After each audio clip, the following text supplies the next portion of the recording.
Having said that, let us just not lose our thread. Whereas, we ended up where we're agreeing to disagree, which is a good place to be at times. I wanted to ask you. I think you said to him you don't believe in the Bible. I mean, obviously. No. But is that so, though? Is that so? If you were to ask me, there are verses in the Bible which I agree with. Okay. Can I give you those verses? No, don't, because I want to ask you. Verses that I agree. Yeah. I believe, as a Muslim, I'm a Muslim, that the Bible has been corrupted. Okay, now let's stop there. To a certain degree. Okay, let's just stop there, because that's what I wanted to get to, really. Yes. What fascinates me is that I believe the Qur'an instructs you to believe every word of my Bible. Can I answer that? I wanted you to. Okay. Now, when Jesus was on this earth and he was walking in the land of Palestine, Yes. he did not preach Matthew, Mark, Luke, and John. He did not have Paul's letters. So when we talk about the New Testament, when we talk about the canonical Gospels and John's and the letters, we can't say as Muslims that this is from Jesus. The Gospel of Jesus we don't have. We have snippets here and there, snippets of people hearing Jesus saying this or saying that. Now, whatever Jesus says in the Bible, in the New Testament, as an example, when he says the Father is greater than I agree with that. I will not disagree with it because it's true. Jesus is saying that the Father who created Jesus is greater than he. And there are many verses when I read in the canonical Gospels that Jesus says clearly, he's not even ambiguous in any way, shape or form. Well, let me explain. That there is a distinction and differentiation between him and the Lord. Okay, what we in answer to those, we have the view of the incarnation of Christ. Hebrews says, for time is made little low of the angels. St. Paul in Philippians 2 speaks about him becoming, not holding on to the equality with God, but taking the form of a servant. I'm not going to go into the incarnation because I wanted to be specific about the Bible. Yes. And why I believe the Quran tells you to accept it all. No, but then what did I say? Yeah, I know what you said. I was responding to what you said. The verses in Quran clearly tells us to to believe in Jesus. Because as Muslims, if we do not believe in Jesus, we can't call ourselves Muslims. All right. Because the tenets of our faith, people assume the pillars of our faith is what we follow exactly. Okay. When it comes to Iman, faith. Okay, now here's there what... are 6 things that we need I'm not sure you know what I'm getting at here. But read the verse. Yeah. Read the verse. Surah 5, verse 47. Okay. Hold on a minute, just to make sure. Okay. 46 and then 47. And we sent, following in their footsteps, Jesus the son of Mary, confirming that which came before him, Torah. Yes. And we gave him the gospel in which was guidance and light, and confirming that which preceded it of the Torah as guidance and instruction for the righteous. Then 47, and I'll stop there and go on. And let the people of the gospel judge by what Allah has revealed therein. And whoever does not judge by what Allah has revealed, then it is those who are the defiantly disobedient. Yes. Now, this is being given to Muhammad between 622 and 632. Right? I've got a perfect answer for you. Muhammad is saying, Allah is saying, let the people of the gospel judge by what Allah has revealed therein. So the people of the gospel that Allah is telling Muhammad to judge by, where do they go to get that gospel? That's a very good point. Can I explain? Yeah, I was asking you. We know today that there has been thousands upon thousands of books that have been left out by the Catholic Church. By the Protestants, they only accept 66. The Catholics only accept 72. 73, sorry. Yeah, don't drop one. I do apologise. The Orthodox 82. So there are many books that exist. We as Muslims, we know that the Gospels. What does Gospel mean? It's in Greek. It's the good news. It basically is good news. Evangelion. Yes, Evangelion. It was the good news. And when it says the Injil in Arabic, it's the... That's Greek, Evangelion. Yeah, the good news. Now, it was not something which It's was not written. Arabic, by the way, but anyway. It comes from the Greek, yes. But it was not something which was written, which was a book. Jesus, when he came onto this earth, his speech was what we as Muslims believe is the gospel. That's the Injil, That's the Injil, his speech. But I need to which was know, written. at the time of Muhammad though, Yeah. Allah is saying let the people of the gospel judge by what Allah has revealed therein. I'm coming to that. All right, okay. Like the Prophet Muhammad, may peace and blessings be upon him, his wife, his first wife, her cousin, first cousin was a Christian. Now, he was a person... Is that Waraka? Yes, he was a Christian. Now, we don't know in terms of what books he read or what exactly he followed. But at that time, there were Christians who were believers that Allah was one and that Jesus was sent by Allah. Not the Christians that we see today.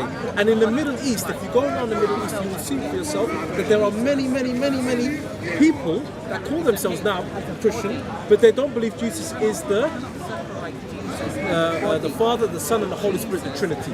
So when that verse is talking about the people that lived at the time Right. with Jesus, the companions, because now even your modern scholars tell us that the disciples of Jesus didn't worship him. Hold on a minute. I want to. That's an issue for a time we will discuss many times. But I'm Christians still. today is different to what the Christians were then. Again, we will come to that. Yes. You and I on many occasions. Yes. But right now, when Allah is saying to Muhammad, or saying to the people, let the people of the gospel judge by what Allah has revealed therein.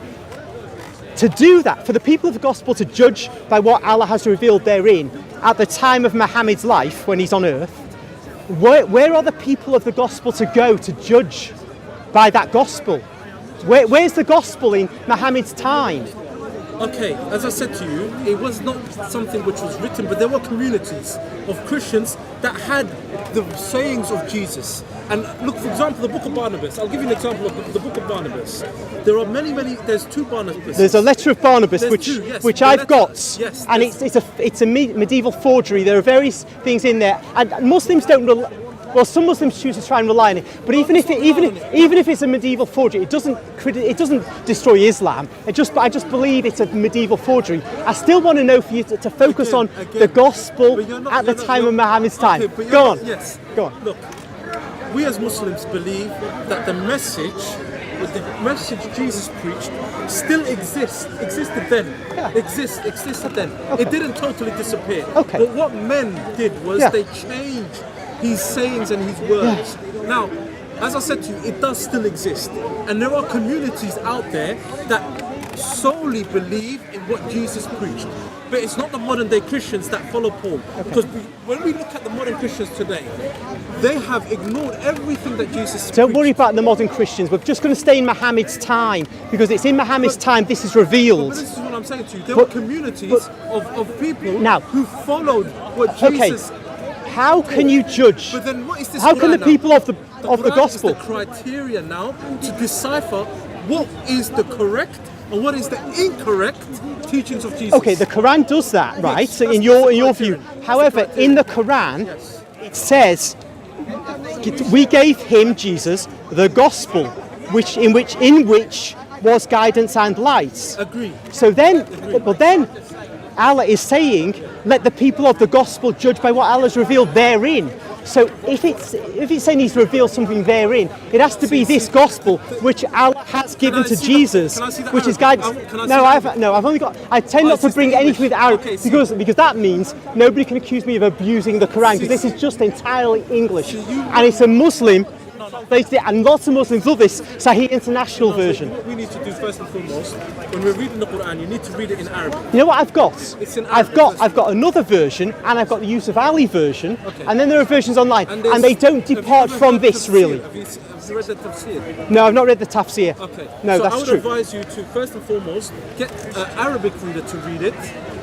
And Well, hold second on. of Isn't all- it fair for me to say Yusuf Ali? I mean, there's an Arabic expert Look, producing for a me, the way translation. the way I see it You know? is Muslims should learn the Arabic language to really, truly understand the Quran. Right. Reading it in English. Have you? is not Have you? My first. Can you- My first language is Arabic. Yeah, because you were Bedouin, weren't you? So you Yes, could, you yes, could, I- if I gave you the Arabic, you could. I could read it to you. Okay. But the tafsir in Islam, I think this is what Christians don't understand. When we look at I know this Quran, interpretation, but just let's stop wander too much from this. If this is an accurate translation, so I'll put a big if, capital I, capital F, underline 3 times, bold letters. Right, if this is accurate, it seems to be saying that there's a gospel, there's a written document, which No, Injil. Sorry, Injil.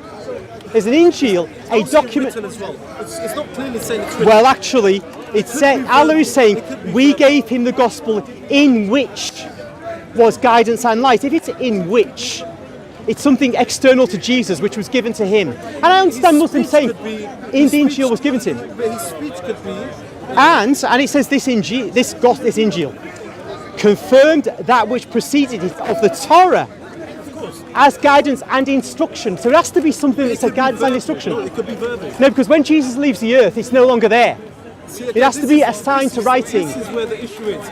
You're looking at it from a Christian lens. I'm only reading this as it is, and I know it's a big if, and it therefore may be not accurate. But when we get an Arabic Quran, which I'll perhaps I'll bring next time, you can look at that. But on the basis of not my translation, this Muslim translation. But you're looking into the words and changing the words as they see. If I'm using the English, I think it's to say that there's a written. If I was not Muslim and you read that to me, yeah. It doesn't say in any way, shape or form. I will not put in my head it's written, something which is written. All right. It could be something which was orally transmitted. Okay, it could be written, but it's not 100% certain in what you're saying. So all I'm saying to you is, as a Muslim, I believe Jesus. Right. He preached verbally. And So this means then, say it's not written. I think unless the Arabic is completely been messed up by this English translation. It doesn't say written. It doesn't say. When you give somebody when Jesus was given a gospel, given an Injil, if he's been given it, it's not coming out of his mouth because that's him speaking. This is the issue. And we believe that it was written. It wasn't written. For us as Muslims, we believe, and the tafsirs will tell you, when Jesus was on this earth, he would verbally tell people this. And then people used to follow him. He knew the Torah. Allah gave him the Torah. Now then, all right. So in terms of, he didn't give it to him in a book. So let's move away from Jesus and to. the verses tell us clearly that Allah taught him the Torah. So let us move to the time of Muhammad again. Now, these Christians who are supposed to use the Injil to judge by what Allah has revealed therein. Allah has revealed in the Injil that which the people of the Injil are to judge by. Okay. So unless you've got a text, you can't judge by what has been revealed therein. In what has it been revealed? Look, according to this. Okay, I think you haven't read many verses. When Jesus came on this earth, he came to rectify the Jews. What they were doing, I'll tell you what they were doing. They were doing many things which were prohibited. Like in the temple, they would be playing, it was like a marketplace. And you, as Christians, believe this as well, that the Jews, they changed lots of things.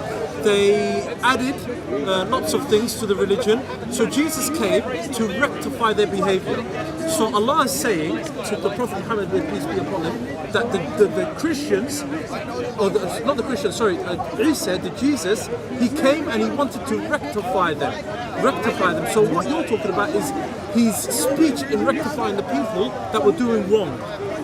Does that make sense? Right, okay, but I still think that in the time of Muhammad, Jesus has long gone from the earth. Okay.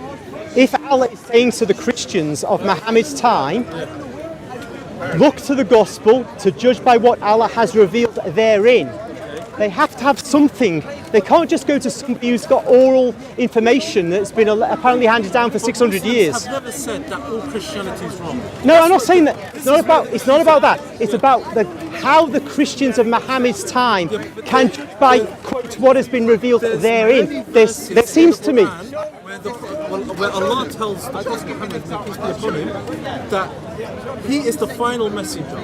Now, Jesus, he did not come for the Gentiles, you and I, and it even says in your books. No, what he came for is a separate issue from what this verse is saying. Because this, I just need to understand how you can actually know what the gospel reveals therein if there's nothing therein. I think the issue is you don't understand the bigger picture. You know what was happening at the time of the Prophet? The Jews were going to the Prophet Muhammad to ask him to solve disagreements between them.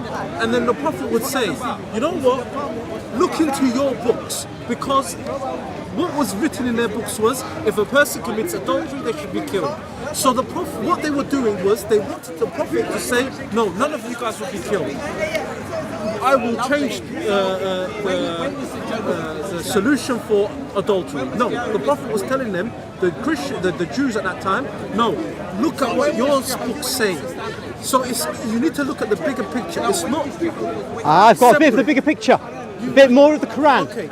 Chapter 7, Surah 7, verse 57, 157. Sorry.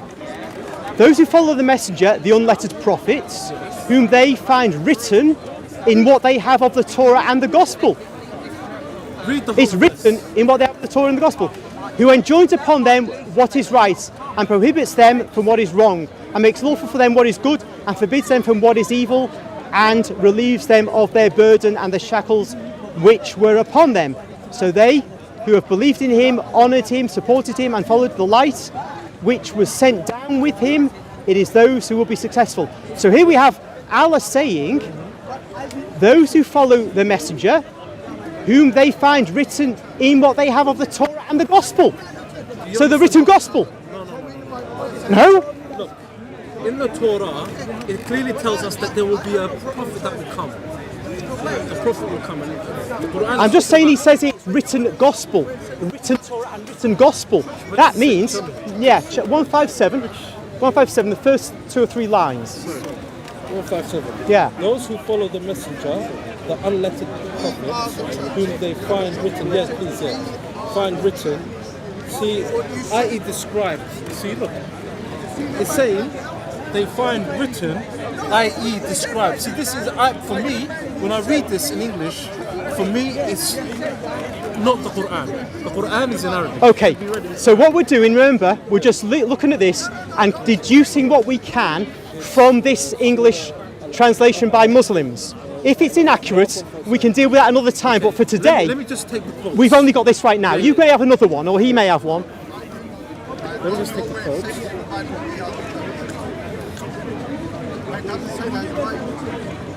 Can you show me the other verse as well, please? Oh, yes, it was 549 and 548 and 549. Sorry, 5? 548 and 549. No, which chapter? Chapter 5, Chapter 5. verse 48 and verse 49.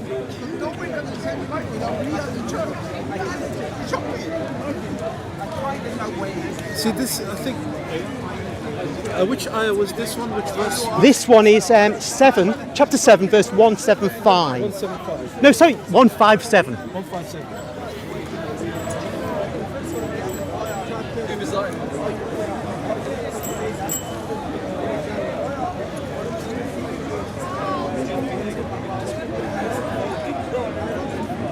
By the way, there is a lot of misunderstanding.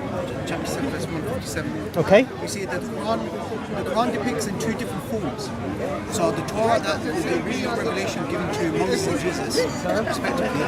So the Torah given to Moses and the Injil given to Jesus. And there is another way that the Quran depicts the Torah that's with the Jews and the Gospel that are with the Christians. Now, according to Sidney Griffiths, he was a professor in early Christianity. And he wrote a book for the Arabic, the Bible in Arabic. And in that book he mentions that there are no evidences of any Bibles that have been translated to Arabic at the time of the Prophet. Yes. So the existence of the New Testament was not circulated in evidence. Okay. So the Gospel that's talking here is not referring to the New Testament. It's not referring to the Bible that you have today. But in fact, the corrupted version of the Torah, we do have that with us, which is the Tanakh, which consists of the Torah. So the way that the Torah works is it's divided into 3 different categories. One is called the Chumash. Chumash literally means in 5, which is the 5 books of Moses, which they claim, which is Genesis, Leviticus, Exodus, Numbers, and Deuteronomy. And then you have another type of writers, which are the Nevi'im, which is the prophetic writers. So you have Isaiah. And in fact, the Christians consider Isaiah as the 5th gospel. No, we don't believe that. Well, if you go to your Christian scholars, I'm a Catholic. I read lots of Catholic scholarship, and we're a majority Christian in the world, and the Orthodox don't believe it's a 5th gospel either. I think you can take it in a poetic sense because of Isaiah 52, 53. the majority of your quotes prophesizing about the coming of Jesus is from Isaiah. But we wouldn't say it's a 5th gospel. That'd be confusing to say that. In terms of placing greatness, you can say No doubt we put great importance on Isaiah. But just going back to your point about the Gospels, you see, we'd say that. Sorry, I need to go pray. I do apologize. Yeah. Okay, are we done then? Yes. Well, maybe next time. Next time, yes. All right, and maybe in Arabic. Yes, definitely. Yeah, I'm on my feet. Well, I might go myself, so you know. All right.